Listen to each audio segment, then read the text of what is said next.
Moby-Dick, by Herman Melville. Chapter 90. Heads or Tails. De balena vero sufficit, si rex habeat caput, at regina caudam. BRACTON. 3 c. 3. Latin from the books of the laws of England, which taken along with the context, means, that of all whales captured by anybody on the coast of that land, the king, as Honourary Grand Harpooneer, must have the head, and the queen be respectfully presented with the tail, a division which, in the whale, is much like having an apple. There is no intermediate remainder. Now as this law, under a modified form, is to this day in force in England, and as it offers in various respects a strange anomaly touching the general law of fast and loose fish, it is here treated of in a separate chapter, on the same courteous principle that prompts the English railways to be at the expense of a separate car, specially reserved for the accommodation of royalty. In the first place, in curious proof of the fact that the above-mentioned law is still in force, I proceed to lay before you a circumstance that happened within the last 2 years.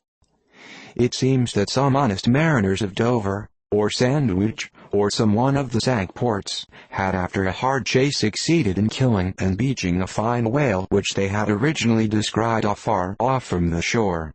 Now the Cinque Ports are partially or somehow under the jurisdiction of a sort of policeman or beadle, called the Lord Warden, holding the office directly from the Crown. I believe all the royal emoluments incident to the Cinque Port territories become by assignment his. By some writers this office is called a sinecure. But not so, because the Lord Warden is busily employed at times in fobbing his perquisites, which are his chiefly by virtue of that same fobbing of them. Now when these poor sunburned mariners, barefooted, and with their trousers rolled high up on their ely legs, had wearily hauled their fat fish high and dry, promising themselves a good L150 from the precious oil and bone, and in fantasy sipping rare tea with their wives, and good ale with their cronies, upon the strength of their respective shares, up steps a very learned and most Christian and charitable gentleman, with a copy of BRACTON under his arm, and laying it upon the whale's head, he says, "Hands off. This fish, my masters, is a fast fish. I seize it as the Lord Warden's." Upon this the poor mariners in their respectful consternation, so truly English, knowing not what to say, fall to vigorously scratching their heads all round, meanwhile ruefully glancing from the whale to the stranger.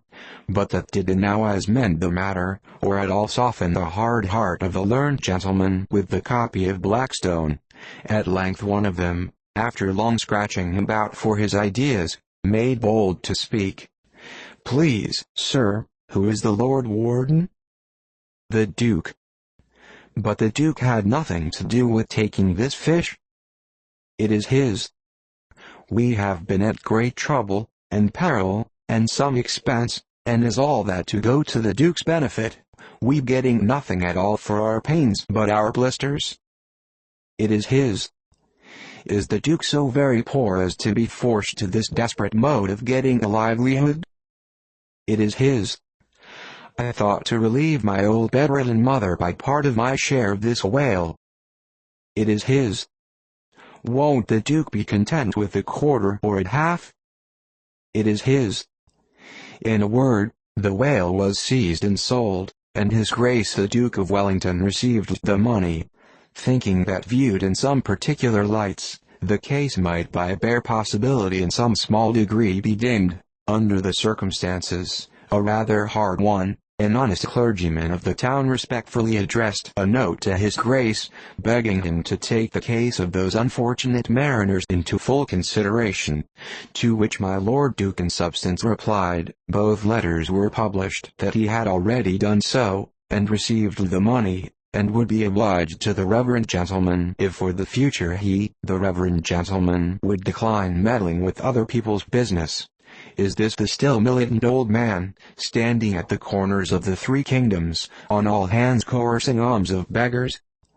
It will readily be seen that in this case the alleged right of the Duke to the whale was a delegated one from the sovereign, We must needs inquire then on what principle the sovereign is originally invested with that right.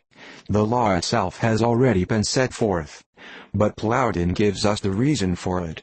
Says Plowden, the whale so caught belongs to the king and queen, because of its superior excellence, and by the soundest commentators this has ever been held a cogent argument in such matters.